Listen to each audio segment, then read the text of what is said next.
it's me once again, Danny Ball Sub. You most likely know that though, so let's get straight to what you probably don't know, and that's what this video is going to withhold. And what this video withholds is a game software thing called Project Spark.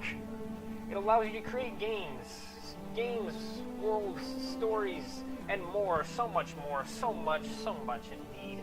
Now, this game was originally, the only place you can get it now is Windows, is a Windows computer, 8.1 or later. You most likely have Windows 10 anyway, but just in case you don't, you need 8.1 or later. Anyway, now it's technically been discontinued. It was once upon a time on Xbox One, so you can use an Xbox One controller, and it's kind of iffy, because you have to click down here before you can actually use it. But some people were able to revive this game. Some huge fans. I'm a huge fan. I wasn't part of this project though, and I'm going to leave a link to where you can download this software to your computer in the description below. And hey, while you're there, be sure, why not leave a like, a comment, or something? It doesn't take long at all. So let's get started. Now let's get into Create, and there's all kinds of stuff you can create. So let's just start from scratch. Teach you guys a little bit of what Project Spark is about. I mean, look at that. That looks awesome, doesn't it? So I'm gonna click down here in this bar down here. That way I can use an Xbox One controller because it's so much easier for me. I'm too used to having a. Hang on, let me get that compact. I'm used to playing on the Xbox One, so the PC edition I downloaded shortly before they discontinued it. So let me hang on. How should I start? Well, let's start with this. This bar down here at the bottom is just basic default props that are just always. It's like a hot bar basically. You can switch between them using the D-pad. They do different stuff like this chest. It has default code in it. But then if you press the up D-pad, you find all this interesting, random, crazy stuff. And there's search bar. Let me click back up here. I like the primitive props. Whoa, I just dropped a can of Pringles. I like the primitive props. There's so many interesting, creative things that you can do with them. So let me just, for example, let's see. Just grab this, and I'm actually going to create a game right now using this prop here. Actually, I probably should just delete that because I can put all the code in it. So basically, hang on, let me show you. Once you're holding a prop, you'll see this LB thing up here, and you just hold that down, and you get all kinds of options. You can press X to delete it. Get it back. You can press Character Studio, which is mostly used for characters like this. And you can edit it. And in editing, you can change how it looks. So if I wanted that to be black, whoops, gotta be down here. So if I wanted that to be black, I can make it black. I can make it invisible. I can make it where it don't have shadows. No shadows. You won't have shadows. I will actually play the game like that. So, one more thing I want to do, because I'm going to need to do this. Show trigger. Okay, so basically you can grab any prop by pressing RT. Just move them around. You can go up with Y, down with X, or you press LT to immediately snap them to the ground. You can just press B to let go. And finally, the last LB thing that you can do is, well, actually, it's not the last one because you have the scale and rotate and stuff, which I can show you that real quick. You switch between them by using the D-pad. Okay, so you can press this LB plus Y to open his brain, and there's code. Now, it's actually not as complicated as it looks, and this is actually the easiest software I've ever found, it's the easiest software I've ever found to create games with. And it's so simple. Literally to create a camera, you just punch in a tile called follow camera, and you're done. Now you have a camera. And all kinds of stuff. So what I'm going to actually do is I'm going to delete all this code, and I'm going to show you some quick stuff. So now if we press start and test, nothing's gonna happen. There's nothing. See, I'm pressing all kinds of controls. You hear that? Nothing's happening. Because nothing's coded. So let me open his brain and code some stuff. First, let's give him a camera. Camera's over here. Yeah, first person, follow, fixed, boom, look at targets. Let's give him a follow camera. Okay, so basically the code, the whole game really teaches a basic principle of code, and that's a when line and a do line, a condition line and a do line.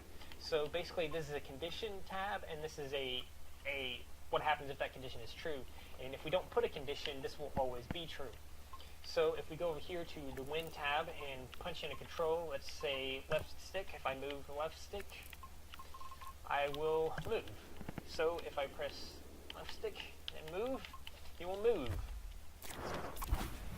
Add that with the camera and boom. The camera has automatic controls, so if I move around the right stick, I can control the camera. So that's that. Easy test there, and now I'm gonna open his brain once more. We're gonna make him jump.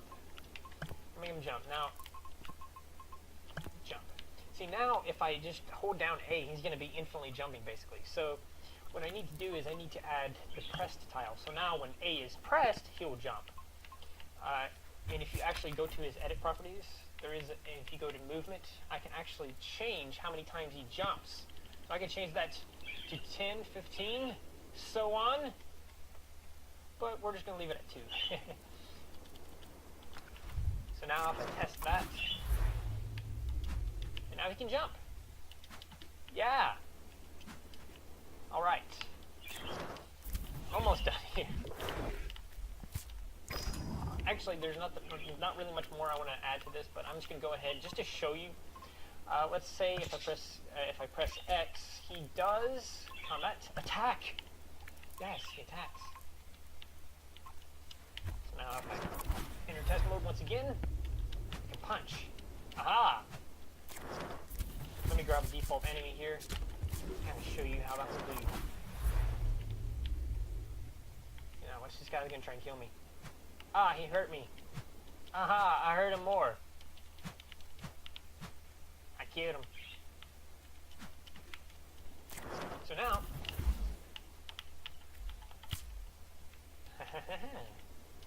I am going to create a game that involves jumping through this hoop, and if you jump through the hoop, you win. That's the game. That's going to be a short, fun little game that I think will be able to. It'd be easy to make in about 10 minutes. Okay, so let's see. Let's change the scale of this. Oops, wrong one again. My bad. Okay, so what that is this trigger sensor, and if you saw me earlier, I went to properties, went to brain, went down to sensors, and made it to where it would show the trigger sensor as true. That way I can adjust it. Now what I want to do is add some code to this. Yes, you can add code to anything except terrain. So let's punch in some sensors in trigger zone. Actually, I need to in-world pick my character over here. When he's in trigger sensor, do display, fade, resisting time. Let's create a new number. I like to create a new number because it seems it's always quicker. Just create a new number, even if you already have the number. Just create a new number. That's what I say. At least that's how the Xbox One works. Okay, so now what I've done here is I'm pressing A, and then I'm moving that over, and this is known as a child line. So what happens basically is this runs, then this runs, then this other stuff runs. Basically what it means. So now if I do this, enter a text that explains that you just won.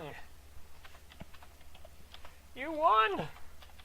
That should be simple enough, right? Alright. Display, you've won. Let's put this right here now. Countdown timer.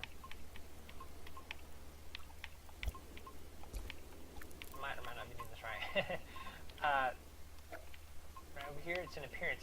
It's in appearance for some reason. Okay, game over. What this tile does is basically it ends the game as soon as this is active, it'll end the game basically. This is just a basic display. I'm gonna hit modifiers and find a good position for it. Screen center should be fine. Let's give it extra large font. You know what? Let's give it a pretty color too. You can have default colors here, or you can make your own new color. That's what I'm gonna do. I'm gonna create a new color. I'm gonna create it like a light blue. Light blue. So now, what is happening? It's like I'm like infinitely winning or something. That's not right.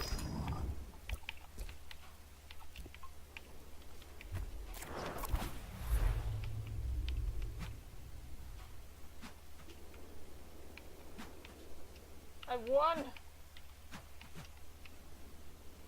You have to be in the trigger zone. Okay, so, oh, whoops. That was a good quick test. It did tell me that I put this in the wrong spot, but I needed the trigger zone first.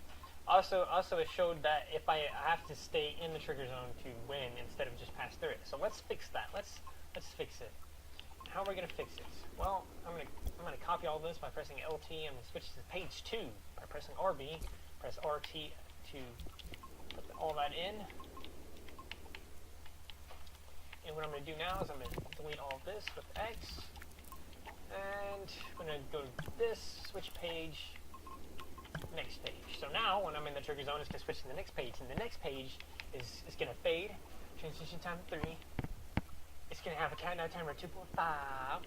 And it's going to make me win. That's the whole thing. That's the whole purpose of props, characters, champions, effects, sound effects, assemblies. And you can create your own assemblies. I think I have one in here. I might not have one. I actually don't have one in here. They're all on my Xbox One. You can't transfer those over, unfortunately. There's all kinds of default characters, and they usually have default code. For example, if I place some owls, it will fly around. Where was that goblin, though? Ah, there he is. As you've seen, he had default code in him. Super simple. There's a lot of default code, and you can learn more as you play. There's also actually a tutorial in this game that you can use to get better. Let's test again. See, those owls are flying away. Isn't that fun? Kill these goblins.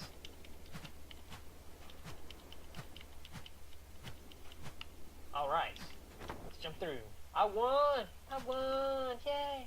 Okay, so that's how you win. That's how I won the game. And delete these owls, they're not really doing anything for me. Okay, another cool thing, whoops, I not meaning to put the D-pad. Another cool thing you can do is sculpt terrain. Yes, you're not stuck with this terrible looking island. You can create terrain. So I can up that scale. Okay. Boom, sculpt terrain. Actually, the further away you're zoomed out, the faster it goes. It's something that you'll learn very quickly. Let's build like a little mountain, I guess. A little mountain. Little mini mountain. But oh no! What if you don't want it to look like that? Well, let's go over here. I can change between multiple paints. That's right. How do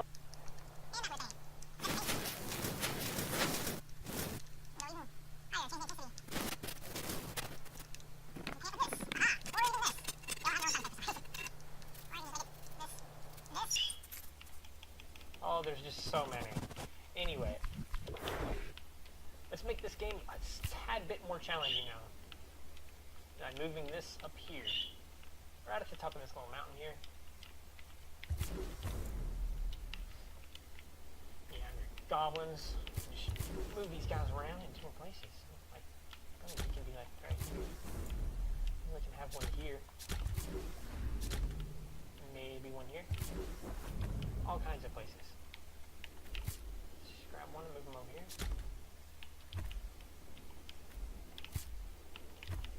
Move some owls. They're in a better place.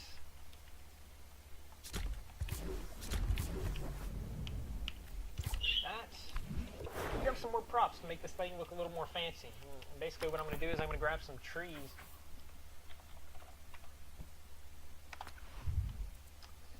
Yeah, these are trees. Okay, let's grab some of these. These are my favorite kind of trees. And these trees don't make no sense though because of the type of terrain I got going down here. I apologize for the bird. I apologize for the bird.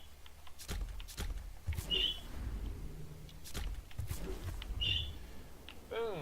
Got some trees up in there. What's a game without collectibles though? Let's get some collectibles. Let's get some coins. There's coins in this game. That's right. There's coins.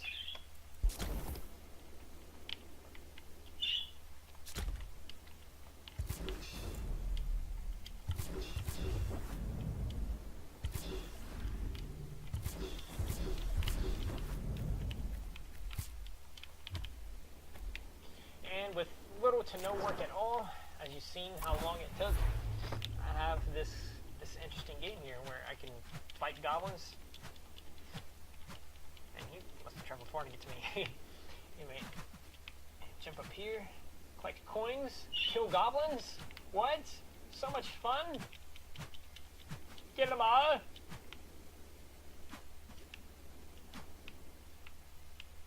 Jump up here.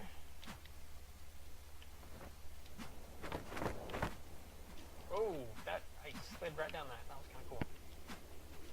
Alright, almost there. Almost there. I won! I did it! I made it to the top of the mountain. Alright, so there's one more element that was missing to this game, and that is music. There is no music. So basically, you just, let me show you again. You press start, go over to world properties, go on down to music and sound. Once you make it to music and sound, there's an ambient track which plays while you're editing, or a world music track that plays while you're playing. Now, there's all kinds. Sometimes they're named. I'm sorry.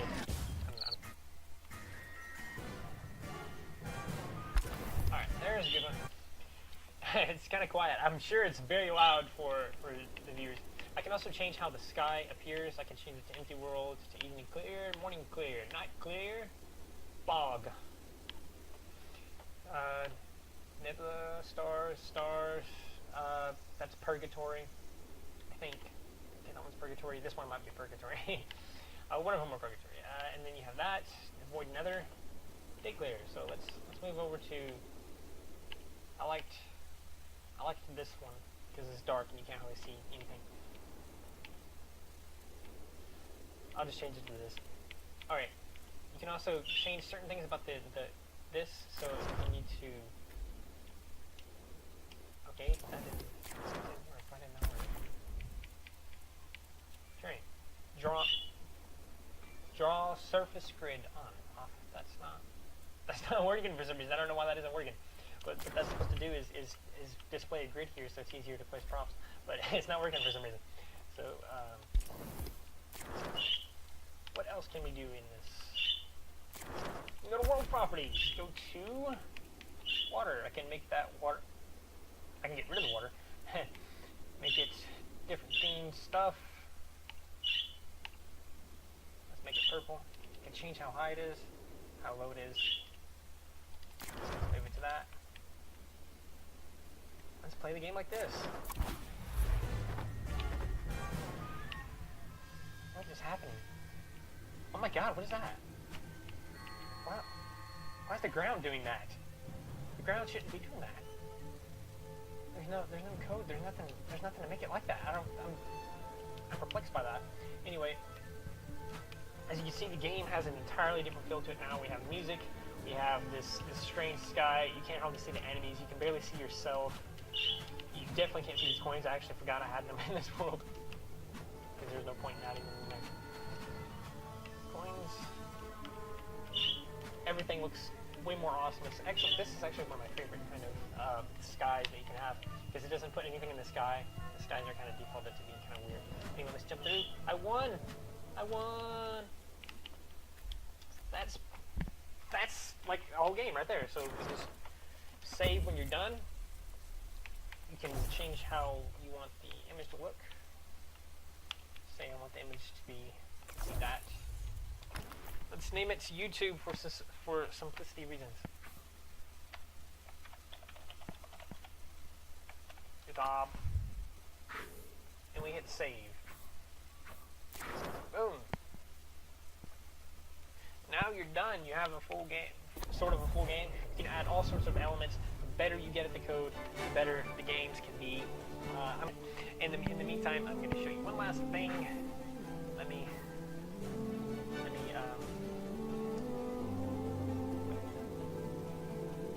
just close out of Project Spark. I don't know why this is over here. Yes, I'm using Bandicam. Where is it? Ah, right here. Spark Share. That is an app that you can get that will allow you to share props, brains, assemblies, everything in Project Spark, so that other people with that app can take it, put it in their world, and help them out. If you get it, you can find a bunch of stuff that will help you out in your games as well. Also, there's a forum for it, Spark Share, that will also be in the description below as a link, and all that stuff. So I thank you for your time. I hope you enjoy it. I hope you actually get this software, because it's a little unknown, and it's honestly, it's easier than Unity, but I don't think it's as powerful as Unity, obviously. But Unity is kind of complicated, and if you're an amateur just now getting to the hobby, I think Project Spark is an incredible, good start for anybody wanting to write code, make games, or really anything, as my future self will show you shortly in a montage. Anyway, thanks. Hope you enjoyed. Like I said, be sure to like, share, subscribe. Go to those links in the description if you enjoyed everything. I'm Danny Ball Sub. I'm Danny Ball Sub. So goodbye. Goodbye.